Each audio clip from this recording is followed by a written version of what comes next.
Fala, turmas do sétimo ano, tudo beleza? Recomeçando aqui com a aula número 6. E agora, conforme eu tinha falado para vocês, nós vamos desenhar aí no caderno de geografia, hein? Tá? A gente vai continuar o assunto pré-sal, tranquilo?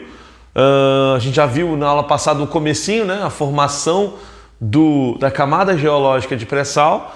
E agora eu vou posicionar ela na estrutura geológica para você saber exatamente do que eu estou falando, beleza? Eu fiz aqui um esquema com a TV para vocês poderem entender. Eu estou nessa primeira camada aqui, estão vendo, gente? Ó, essa primeira camada aqui, ó, coloquei o nome no quadro, lâmina de água, tranquilo? Então essa primeira camada aqui é chamada de lâmina de água. Você pode chamar de oceano? Pode chamar de oceano. Água do mar? Pode chamar de água do mar. Mas o nome técnico é lâmina de água, tranquilo? É essa parte aqui, né? Só para se orientar aqui. Vocês estão vendo aqui uma plataforma aqui, uma plataforma de extração? Está descendo uma tubulação dela, né? Ó, a tubulação aqui é o duto de extração, beleza? Bom, lâmina de água, plataforma de extração e o duto de extração, tranquilo? Vamos descer mais uma camada, turma. Vamos para essa camada aqui agora, ó. Essa camada aqui, ó, tá? Nós chamamos essa camada de pós-sal. Pós-sal, tranquilo?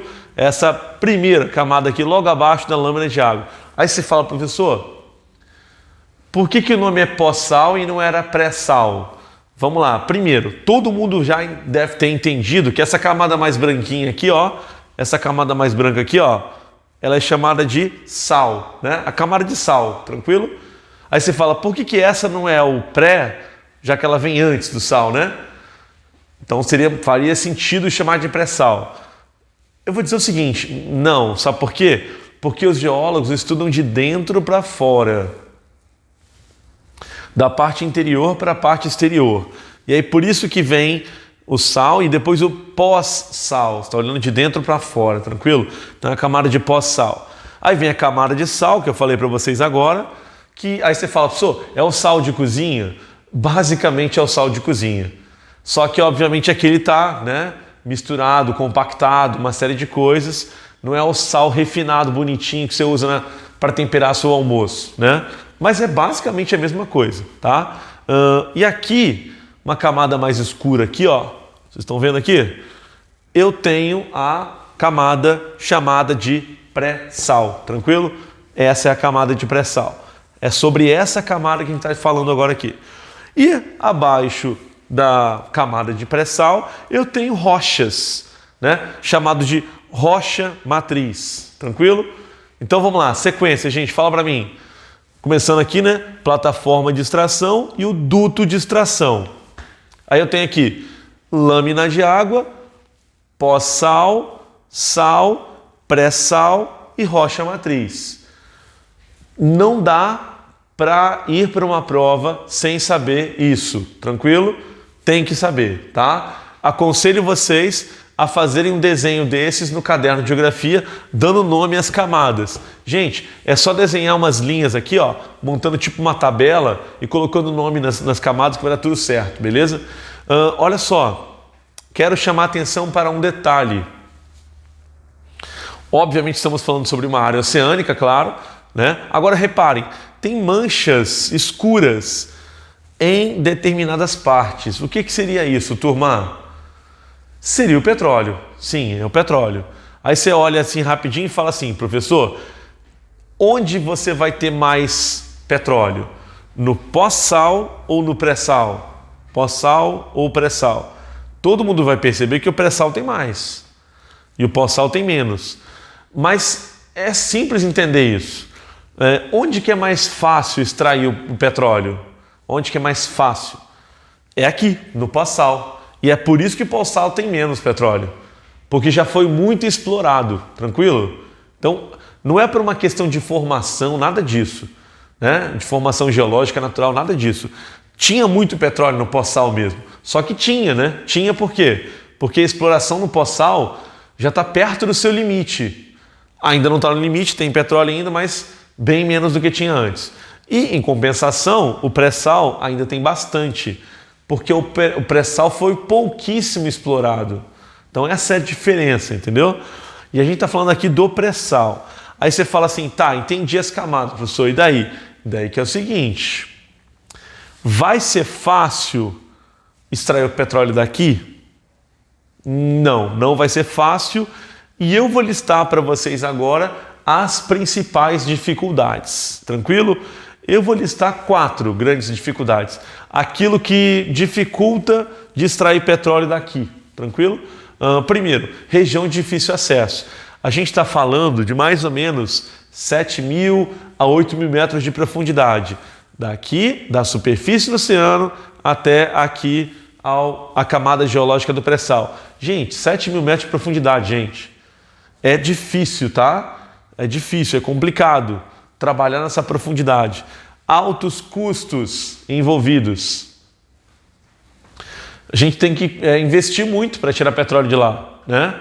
Desenvolver, olha só, grandes desafios tecnológicos. A tecnologia tem que ser criada, desenvolvida para chegar nessas profundidades. As máquinas não aguentam. Gente, você já mergulhou numa piscina ou na praia um pouquinho mais fundo?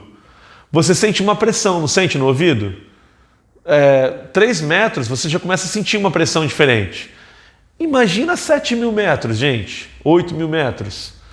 Tem que ter uma máquina que suporte essa pressão. É um desafio tecnológico, tá? E riscos ambientais, grandes riscos ambientais.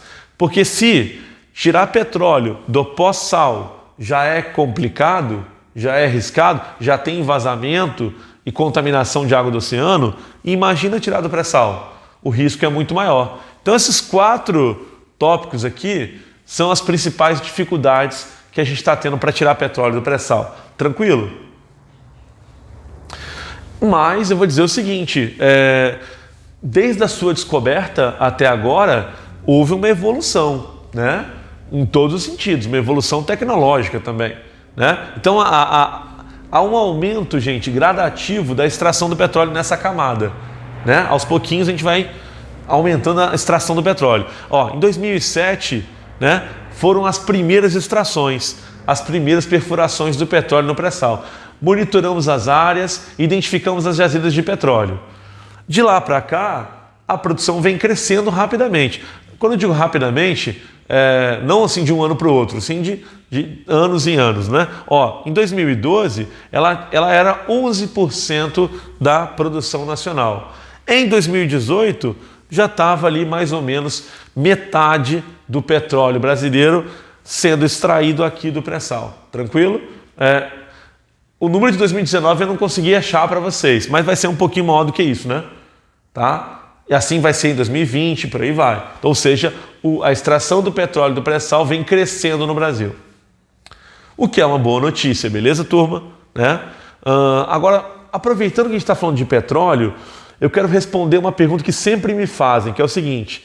Vem cá, professor, o Brasil é um país que consegue suprir a sua demanda de petróleo? Ou ele já é um exportador, ou ele é um importador? Vamos dar uma olhada? Peguei os dados de 2018, que são os dados que eu tenho confirmados. Do ano passado eu não tenho confirmado ainda todos os dados.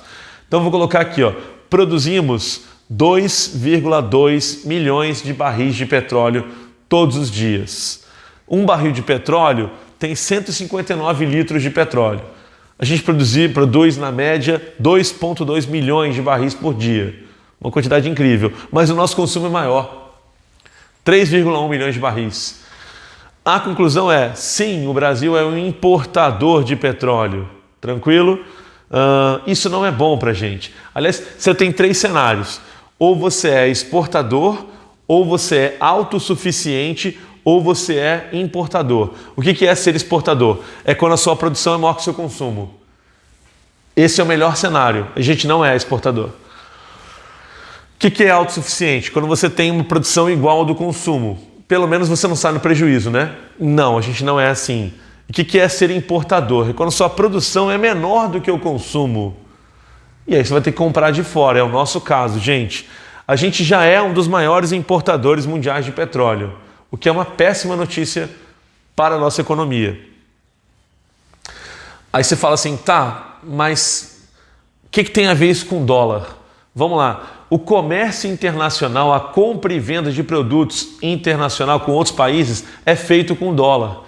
E a cotação do dólar muda e está ficando mais alta a cotação do dólar. Recentemente, grandes subidas. Toda vez que o dólar sobe, a tendência é que o combustível no posto de gasolina suba também, porque a gente paga em dólar essa importação. Tranquilo? Esse é um grande problema. E tem mais um problema, a questão do refino. A gente já viu, inclusive, lá na região Nordeste, na última aula, aquela construção da refinaria de Abreu e Lima, que iria ajudar bastante, né? Então a gente precisa de expandir nosso refino. Ou seja, a gente acaba fazendo, sabe o quê? Como a gente não consegue refinar todo o petróleo que a gente extrai, a gente não tem refinaria suficiente, o que a gente é obrigado a fazer? A pior combinação possível, que é o seguinte: a gente extrai o petróleo, como não consegue refinar todo o petróleo, a gente exporta o petróleo bruto, porque não tem como refinar ele, não tem refinaria suficiente. Exportamos o petróleo bruto, que obviamente é mais barato do que o petróleo refinado, né, pessoal? Então a gente exporta o petróleo bruto, porque não temos como refinar ele, e a gente importa o petróleo já refinado, que é muito mais caro. Então o prejuízo fica grande para a nossa economia. E obviamente a gente acaba pagando isso, né, turma? O consumidor final acaba pagando isso, né? Olha como que é ruim a gente não ter uma infraestrutura adequada. Se tivéssemos mais refinarias, não iríamos precisar comprar o petróleo refinado. A gente podia ter todo o petróleo aqui, refinar ele e comprar o petróleo bruto, com um preço mais barato. Tranquilo? Aí você fala, e aí? E aí que tem que expandir, tem que construir mais refinarias. Não tem jeito. Ranking de produção do petróleo no Brasil. 74% do petróleo brasileiro é produzido pelo estado do Rio de Janeiro. Disparado, o estado que mais produz petróleo do Brasil. É a nossa Arábia Saudita, Rio de Janeiro, né? Espírito Santo, 15%, segundo colocado. Ó, nosso estado aí aparecendo no ranking. Somos dois para mim. O segundo colocado só tem 15 e o primeiro tem 74. Somos dois. Vai dar quanto? Vai dar 89. Sobra quanto, gente? Sobra 11% para todo o resto do Brasil. Todo o resto do Brasil produz 11%. Só 2 estados produzem 89%. Está concentrado, né? Especialmente no Rio de Janeiro e também no Espírito Santo, segundo colocado. As reservas de pré-sal não vão mudar essa realidade, porque elas ficam quase todas elas no litoral do Sudeste, essas reservas. Tem um pouquinho no Sul também, mas no litoral do Sudeste. Então essa realidade não vai mudar. Então o petróleo no Brasil ele está concentrado muito no Rio de Janeiro e um pouco no Espírito Santo. E sobra 11% para o resto dos estados, tranquilo? Então obviamente o petróleo é um dos recursos mais importantes do Brasil e do mundo, e no caso do Brasil, só a região sudeste produz 90% quase, praticamente, do petróleo do Brasil. Então, isso é mais uma importância, né, dessa região para a gente, tranquilo? É isso, viu, beleza?